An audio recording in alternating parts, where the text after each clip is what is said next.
Good morning बच्चों, कैसे हो आप सारे? बढ़िया। गुड मॉर्निंग हो गई 10 बजे या अभी भी कुछ ऐसे नालायक महान हैं मैडम? अभी तक गुड मॉर्निंग हमारी हुई नहीं है, अभी हम बिस्तर में हो रही है। चलिए खैर, हम मान के चल रहे हैं आप लोगों की गुड मॉर्निंग हो गई है।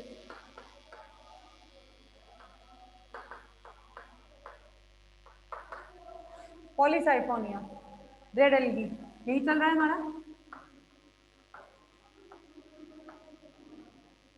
हम्म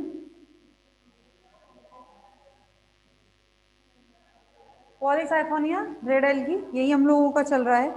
इसके अंदर हम लोगों ने कल फर्टिलाइजेशन तक देख लिया था। किसी को कोई डाउट था कल के टॉपिक में तो मुझे बता दो बच्चों, क्योंकि कल थोड़ा सा हम लोगों ने किया था। कुछ बच्चे हो अगर ऐसे जिनको नहीं समझ आया हो तो नो प्रॉब्लम बच्चों, कोई दिक्कत नहीं है, मैं आपको एक बार फिर बता दूंगी। बट इट्स नेसेसरी कि आप लोगों को ये समझ में आए, तो प्लीज बता दो, जल्दी जल्दी बता दो कि मैम अगर एक बार और समझाना है तो एक बार और बता दो, या फिर नहीं समझ आया है तो मैम एक बार दोबारा वो चीज समझा दो। कोई है ऐसा?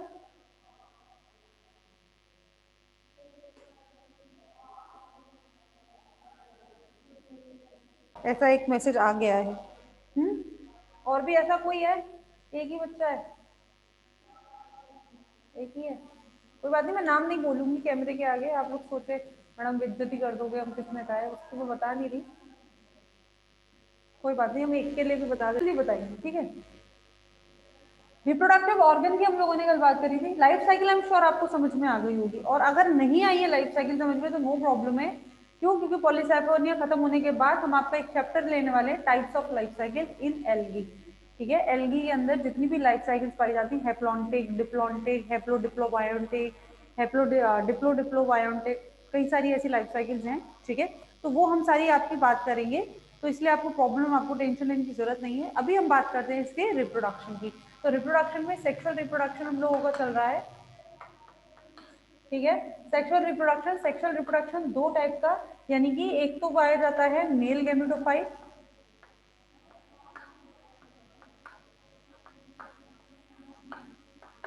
और एक है आपका फीमेल गैमेटोफाइट। गैमेटोफाइट ही है इसका पहला जो इंडिपेंडेंट फेज है, हेलस है, वो क्या है आपका? गैमेटोफाइट। मेल गैमेटोफाइट और फीमेल गैमेटोफाइट। मेल गैमेटोफाइट क्या लाता है? स्पर्मेटेंजिया, और फीमेल गैमेटोफाइट कहलाता है कार्बोगोनिया। ठीक है, यही था हमारा।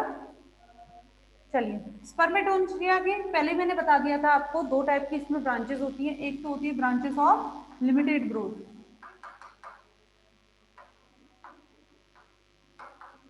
बताया था मैंने, ठीक है, और एक है ब्रांचेस ऑफ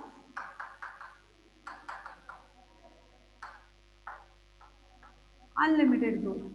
ठीक है, दो टाइप की ब्रांचेस होती है, branches of limited growth and branches of limit unlimited growth.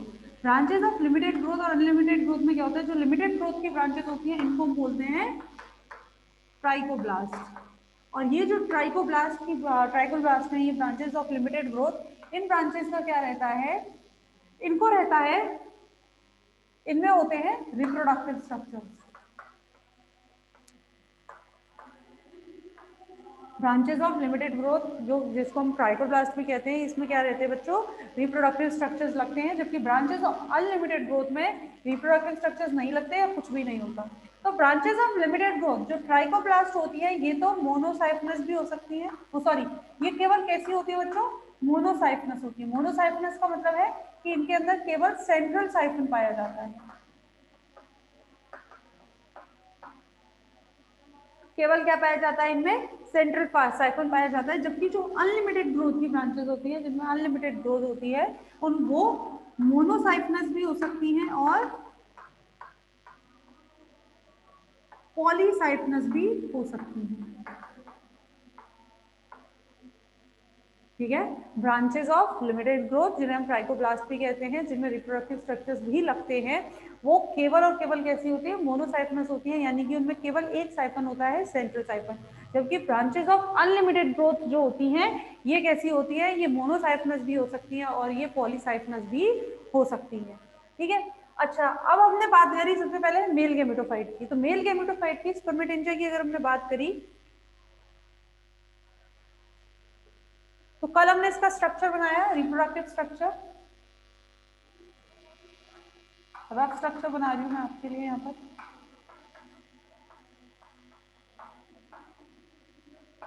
इस तरह से बनाया था, ठीक है। ये क्या था, सेंट्रल साइफन। अच्छा, मैंने कहा था केवल क्या होगा, एक ही साइफन होगा, सेंट्रल साइफन होगा, किसमें, ट्राइकोब्लास्ट में। और ये कहाँ लगते हैं, ट्राइकोब्लास्ट पर ही लगते हैं, जो रिप्रोडक्टिव स्ट्रक्चर है, चाहे स्पर्मेंटेजिया है चाहे कार्पोगोनिया है। तो ये क्या है, केवल एक ही साइफन है, ट्राइकोप्लास्ट में केवल एक ही साइफन है। ड्यूरिंग द रिप्रोडक्शन जब मेल रिप्रोडक्टिव स्ट्रक्चर्स इस पर लगते हैं तो क्या होता है, यही सेंट्रल साइफन क्या करता है, डिवाइड करता है, और डिवाइड करके क्या बनाता है, अपने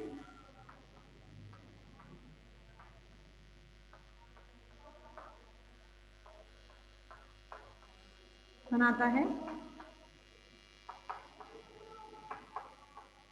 पेरी सेंट्रल साइफन। क्या बनाता है बच्चों, पेरी सेंट्रल साइफन। ये यहाँ से क्या बना है, ये है सेंट्रल साइफन, और इससे क्या बना है, पेरी सेंट्रल साइफन। इस पेरी सेंट्रल साइफन के से लगते हैं,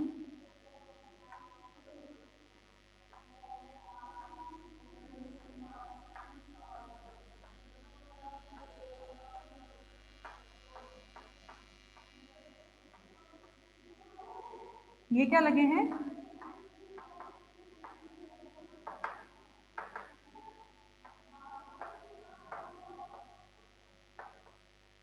एंथ्रीडियल मदर सेल। ये क्या है आपके, सेंट्रल साइफन, और सेंट्रल साइफन से क्या लगे हुए हैं, क्या बने हैं, पेरी सेंट्रल साइफन। इन पेरी सेंट्रल साइफन पे क्या लगते हैं, एंथ्रीडियल मदर सेल, और इन एंथ्रीडियल मदर सेल्स पे लगते हैं, एक पे बना रही हूँ मैं, सब पे नहीं बना रही, इन पर लगते हैं क्या, आपके एंथ्रीडिया।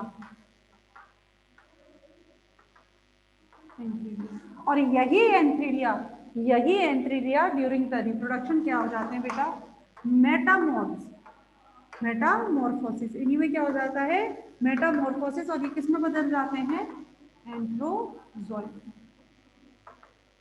क्लियर है, ठीक है, किस में बदल जाते हैं ये, एंथ्रोजोइड में। समझ में आ गया सबको कि कैसे एंथ्रोजोइड फॉर्म होते हैं, कैसे मेल रिप्रोडक्टिव स्ट्रक्चर्स ट्राइकोब्लास्ट पर एक ब्रांच पे लगते हैं।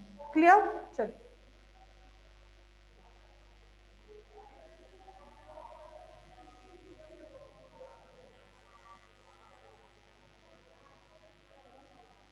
अब इसके बाद बात करें, ये तो आपका मेल रिप्रोडक्टिव स्ट्रक्चर। अब बात करते हैं फीमेल रिप्रोडक्टिव स्ट्रक्चर की।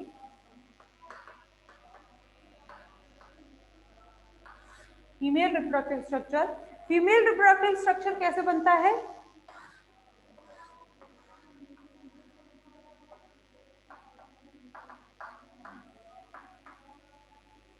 ट्राइकोप्लास्ट, ठीक है। इस ट्राइकोप्लास्ट में ये क्या है,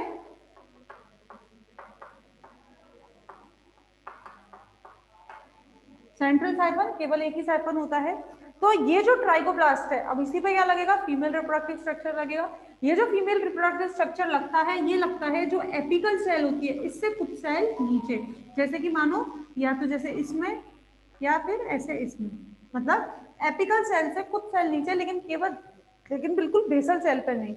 एपिकल सेल से तो नीचे होता है, लेकिन बिल्कुल बेसल सेल पे नहीं होगा, कुछ सेल आगे होगा, यानी कि जैसे मैंने बताया ये सेल्स में। ठीक है, इसको मैं मिटा देती हूँ यहाँ पर। ठीक, अब क्या होगा, ये जो सेल है, ये जो सेंट्रल साइफन की सेल है, ये क्या करेगी, डिवाइड करेगी। कहाँ की तरफ डिवाइड करेगी, ये ऊपर की तरफ डिवाइड करके ऐसे। इसको बोलते हैं हम सपोर्टिंग सेल।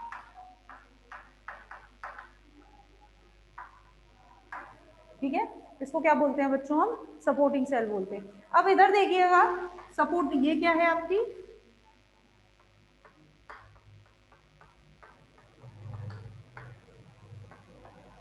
Supporting cell. इस सपोर्टिंग सेल में क्या होता है, डिवीजन। सबसे पहले तो डिवाइड करके बनाती है लेटरल फिलामेंट और बेसल फिलामेंट, इस तरह से नीचे की तरफ ये होते हैं लेटरल फिलामेंट,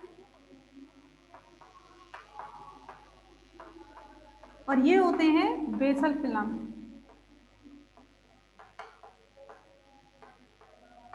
ठीक है, ये दोनों फिलामेंट कैसे होते हैं बच्चों, स्टेराइल होते हैं।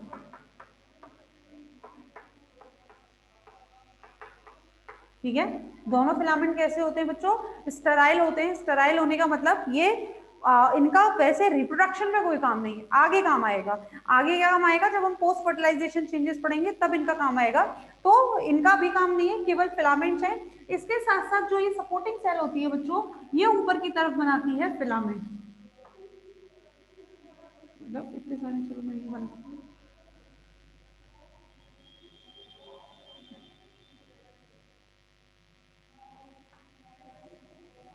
जी ठीक है, तो ये जो फिलामेंट है पूरा, कुछ सेल्स का ये जो फिलामेंट है, इसको बोलते हैं कार्पोगोनियल फिलामेंट। समझ में आ रहा है, इसको क्या बोलते हैं बच्चों, कार्पोगोनियल फिलामेंट। और ये जो सबसे ऊपर लगा हुआ है, it is called as the carpogonia. इसको क्या बोलते हैं हम, कार्पोगोनिया। ये जो सेल्स हैं इनको बोल रहे हैं हम कार्पोगोनियल फिलामेंट। ये जो फिलामेंट लाइक स्ट्रक्चर है इसको बोल रहे हैं हम कार्पोगोनियल फिलामेंट। और ये जो सबसे ऊपर फ्लास्क शेप स्ट्रक्चर जो लगा हुआ है, it is called the carpogonia.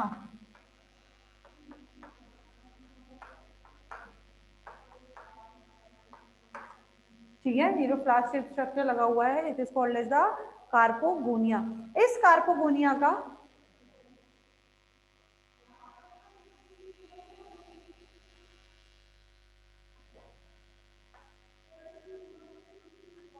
ये देखिए, ये जो कार्पोगोनिया है, इस कार्पोगोनिया का ये जो पॉइंटेड पार्ट होता है, कैसा पार्ट है ये, पॉइंटेड पार्ट। इस कार्पोगोनिया का ये जो पॉइंटेड पार्ट होता है, ये कहलाता है ट्राइकोगाइन। क्या कहलाता है बच्चों, ट्राइकोगाइन। इस कार्पोगोनिया का ये जो पॉइंटेड पार्ट है, ये क्या कहलाता है, ट्राइकोगाइन। जबकि ये जो बेसल पार्ट होता है, ये जो बेसल स्वलन पार्ट होता है, जो फूला हुआ पार्ट है,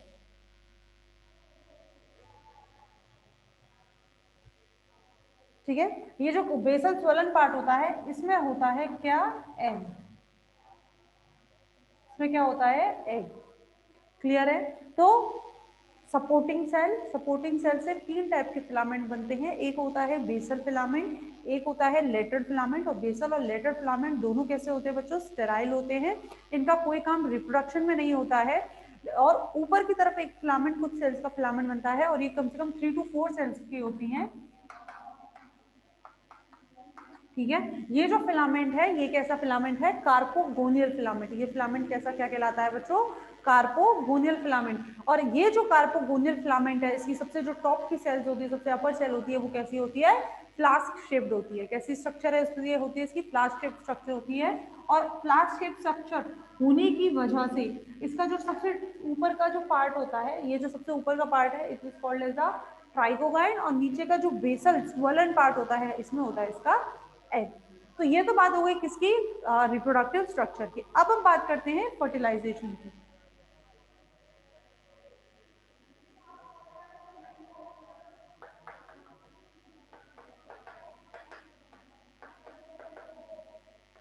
फर्टिलाइजेशन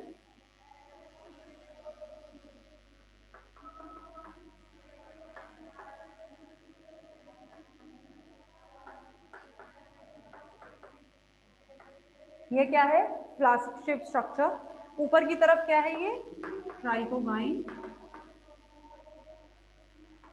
नीचे इसमें एग। और ये है क्या, कार्पोगोनिया, फीमेल रिप्रोडक्टिव स्ट्रक्चर। केवल कार्पोगोनिया मैंने यहाँ बनाया है, पूरा मैंने यहाँ नहीं बनाया है। क्या है, केवल कार्पोगोनिया। अच्छा, पॉलीसाइफोनिया का जो एंथीडिया होता है, जो एंथेरोजाइड है, पॉलीसाइफोनिया का जो एंथेरोजॉइड होता है, ये कैसा होता है, नॉन मोटाइल होता है। कैसा होता है ये बच्चों, नॉन मोटाइल होता है। तो ये जो एंथेरोजॉइड है, ये एंथेरोजॉइड स्विम करता हुआ, क्या करता, स्विम नहीं, सॉरी, वाटर करेंट। स्विम तो कर ही नहीं सकता क्योंकि नॉन मोटाइल है। तो किसके थ्रू, वाटर करंट, पानी के थ्रू। पानी के थ्रू, पानी, ये पानी में बहता है, पानी में आ जाता है, और पानी के थ्रू, पानी से बहता हुआ ये कहाँ तक पहुंचता है बच्चों, ट्राइकोगाइन तक पहुंचता है, इस तरह से।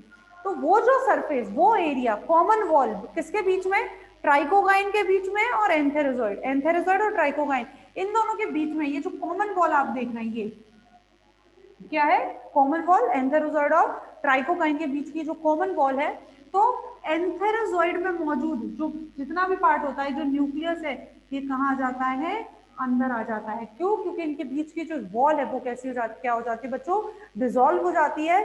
किसके बीच की वॉल, एंथेरोजॉइड और ट्राइकोकाइन के बीच की जो कॉमन वॉल है, ये क्या हो जाती है, डिसॉल्व हो जाती है। और इसके डिसॉल्व होने से एंथेरोजॉइड में मौजूद जितना भी मटेरियल होता है वो कहाँ आ जाता है, आपका एग के पास, ये नीचे स्वेलन पार्ट में आ जाता है। और इसके आते ही इस फ्लास्क शेप स्ट्रक्चर में क्या बन जाता है, जाइगोट। दोनों में क्या हो गया, फ्यूजन। और फ्यूजन के होते ही दोनों में क्या बन गया, जाइगोट। क्लियर? किसी को डाउट यहां तक? यहां तक हम लोगों ने कल बात की थी। हम्म,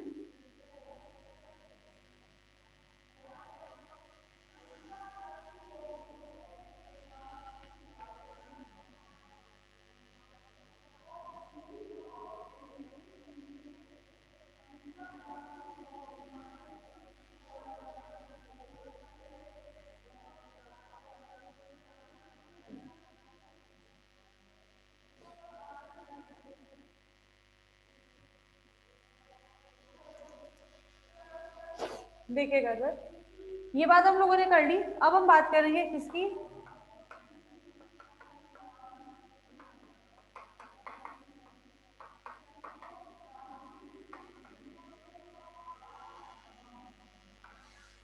पोस्ट फर्टिलाइजेशन चेंजेस। फर्टिलाइजेशन के बाद क्या चेंजेस होते हैं, होता क्या है। अब ये कार्पोगोनियल फिलामेंट है, ठीक है, इसके अंदर क्या मौजूद है, मतलब कार्पोगोनिया है, ये क्या है, जाइगोट। इसके नीचे सपोर्टिंग सेल, ठीक। बाकी की सेल्स भी हैं, हम केवल कार्पोगोनियल फिलामेंट, कार्पोगोनिया की बात करें, बाकी की सेल बात नहीं कर रहे हैं, ठीक है। ये है lateral sterile filament,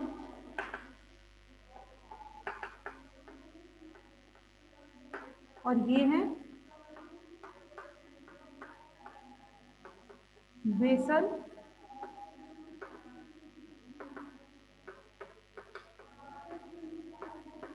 sterile filament, ठीक है। क्या है, दोनों फिलामेंट से, ठीक है, लेटरल फिलामेंट और बेसल स्टेराइल फिलामेंट। अब क्या होता है, ये जो दोनों फिलामेंट है, for a temporary reason, temporary reason के तौर पर ये क्या बनाते हैं,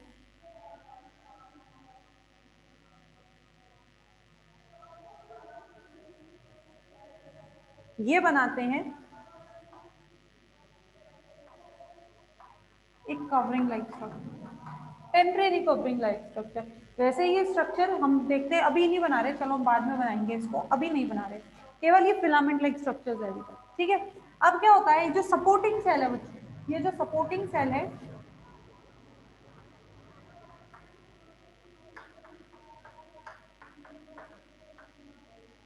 ये जो सपोर्टिंग सेल है, ये सपोर्टिंग सेल करती है डिवाइड, और डिवाइड कर कर ऊपर की तरफ, डिवाइड कर कर ऊपर की तरफ, अभी तक क्या मौजूद थी, अब इसने डिवाइड किया, डिवाइड कर कर ऊपर की तरफ एक सेल बनाती है, और इसे हम कहते हैं ऑक्सिलरी सेल।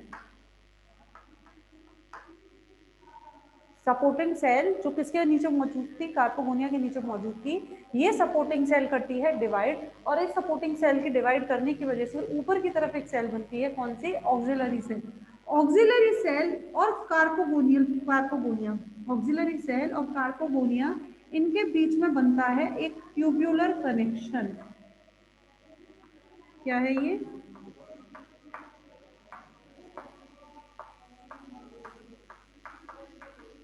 ट्यूब्यूलर कनेक्शन, किसके बीच में, ऑक्सिलरी सेल और कार्पोगोनिया के बीच में एक ट्यूबुलर कनेक्शन बनता है।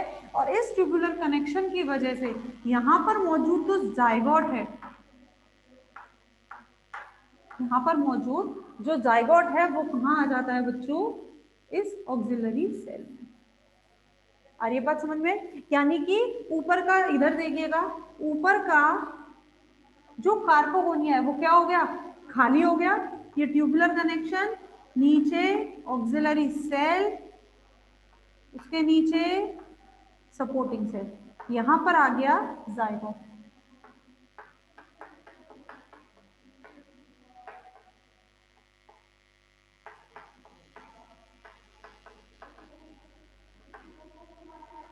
इस तरह से, क्लियर।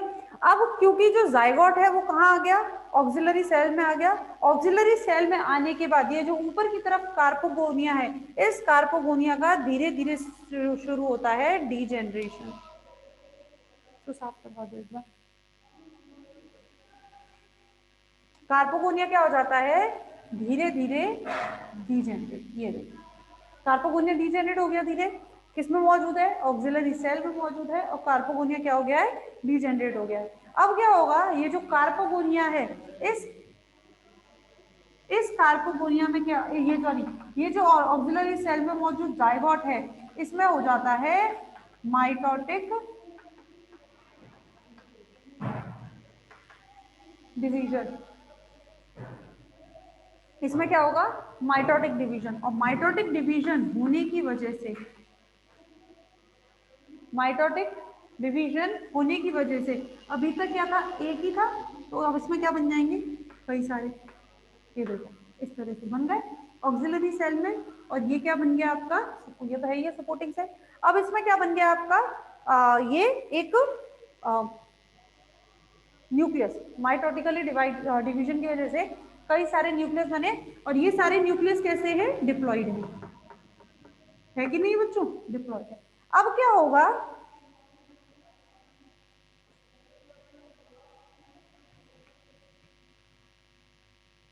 इधर बना दीजिए, ये सब तो आपको क्लियर हो गया।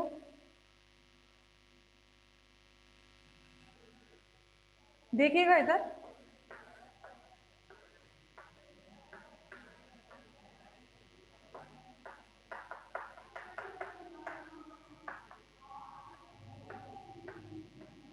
ठीक है, यही कंडीशन है।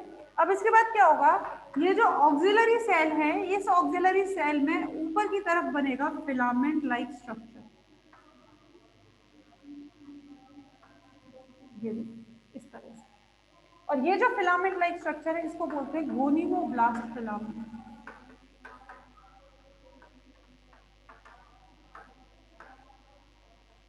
इसको क्या बोलते हैं बच्चों, गोनिमोब्लास्ट फिलामेंट। किससे बनता है ये, ऑक्सिलरी सेल से बनता है, और ऑक्सिलरी सेल से बनता है, इसमें क्या बन जाता है, और आपका गोनिमोब्लास्ट फिलामेंट। अब क्या होगा, ये जो आपके सेल डिप्लॉयड न्यूक्लियस थे, डिप्लॉयड सेल थे, ये किस में चले जाएंगे, इस गोनिमोब्लास्ट फिलामेंट में। ठीक है, गोनिमोब्लास्ट फिलामेंट चले गए, और यहाँ पर जाकर ये फिर डिवाइड करेंगे इस तरह से। ये देखिए,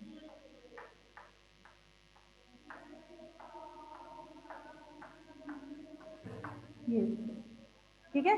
तो अब ये क्या हो गए, अब ये हो गया कार्पोस्पोरेंजिया। क्या हो गया है बच्चों, कार्पोस्पोरेंजिया।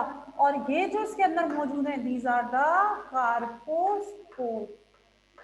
हुए कि नहीं हुए, if you are not gaining this, तो आपको याद हो जब मैंने आपसे लाइफ साइकिल बनवाई थी, तब मैंने आपसे कहा था फर्टिलाइजेशन के बाद जाइगोट होगा, जाइगोट जर्मिनेट करेगा, और जर्मिनेट करके जो स्ट्रक्चर बनाएगा that is the carposporophyte, and carposporophyte is completely depend on the gametophyte. तो देखो ये जाइगोट है, जाइगोट में जर्मिनेशन ही तो हो रहा है, जर्मिनेशन होकर क्या बन रहा है, ये कार्पोस्पोरोफाइट ही है। देखो ये पूरा की पूरा जो स्ट्रक्चर बनता जा रहा है, ये कार्पोस्पोरोफाइट ही है, और इस कार्पोस्पोरोफाइट के अंदर ये जो गोनिमोब्लास्ट फिलामेंट है, इस गोनिमोब्लास्ट फिलामेंट को हमने क्या बोला है, कार्पोस्पोरेंजिया, और इसी कार्पोस्पोरेंजिया में क्या बन गए हैं आपके, कार्पोस्पोर। क्लियर है, ये जरूरी नहीं है पूरे फिलामेंट में बने, हो सकता है केवल इस गोनिमोब्लास्ट फिलामेंट, ये क्या है, गोनिमोब्लास्ट फिलामेंट, तो इस गोनिमोब्लास्ट फिलामेंट की जो टिप सेल है, जैसे ये जाइगोट है, मतलब ये न्यूक्लियस था, न्यूक्लियस मतलब जाइगोट हम अब नहीं बोल रहे, क्यों, जाइगोट में क्या शुरू हो गए थे, डिवीजन शुरू हो गए, तो डिप्लॉइड सेल्स बन गई थी। ठीक है, तो ये जो डिप्लॉइड सेल्स हैं, डिप्लॉइड न्यूक्लियस अगर मैं बोलूं, तो ये न्यूक्लियस किसमें आ गए, इनके टिप पे आ गए, इस तरह से टिप पे आ जाते हैं। टर्मिनल सेल, किसमें, टर्मिनल सेल, आप कहेंगे मैडम दोनों चीज, दोनों केस मौजूद हो सकते हैं, या तो पूरा गोनिमोब्लास्ट फिलामेंट उसमें सेप्टा हो जाए और हर एक सेप्टा में सेल्स पहुंच जाए, या फिर ऐसा भी हो सकता है कि जो गोनिमोब्लास्ट फिलामेंट है, इस गोनिमोब्लास्ट की जो टर्मिनल सेल है, दे बिहेव एज ए कार्पोस्पोरेंजियम। किसकी तरह बिहेव करे बच्चों, ये एज अ कार्पोस्पोरेंजियम। और ये कार्पोस्पोरेंजियम में बीस डिप्लॉइड सेल, बीस डिप्लॉइड न्यूक्लियस, ये क्या करेंगे, माइटोटिकली डिवाइड करेंगे और कई सारे क्या बना लेंगे, स्पोर्स बना लेंगे इस तरह से। ठीक है, और ये स्पोर्स क्या कहलाते हैं, कार्पोस्पोर। कुछ भी हो सकता है, दोनों कंडीशन में कोई भी कंडीशन हो सकती है, वो कंडीशन भी हो सकती है और ये कंडीशन भी हो सकती है, यानी कि पूरा की पूरा gonimoblast filament behave as a carposporangia, और उस गोनिमोब्लास्ट फिलामेंट की जो टर्मिनल सेल है, this terminal cell behave as a carposporangia. Clear है बच्चों?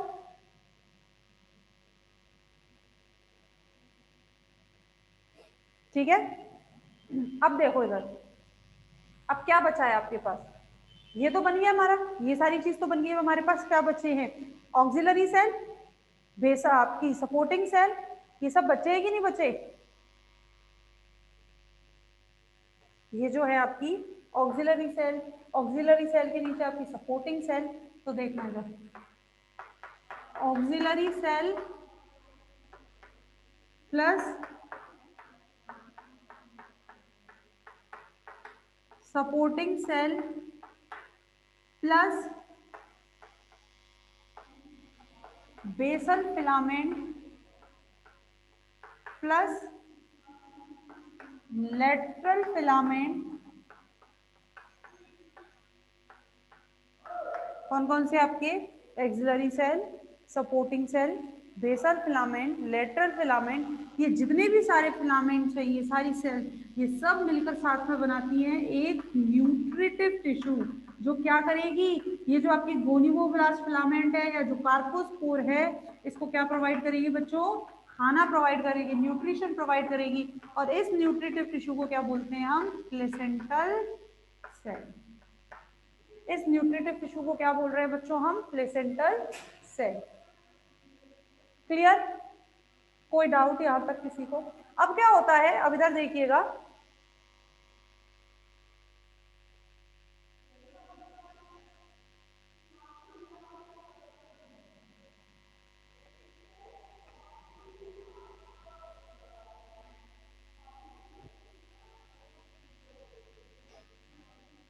ये जो प्लेसेंट, ये क्या है आपकी प्लेसेंटल सेल, ठीक है, प्लेसेंटल सेल, इस पर क्या मौजूद है,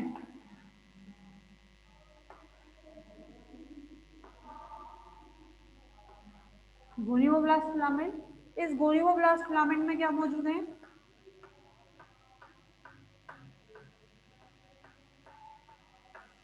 कार्पोस्पोर,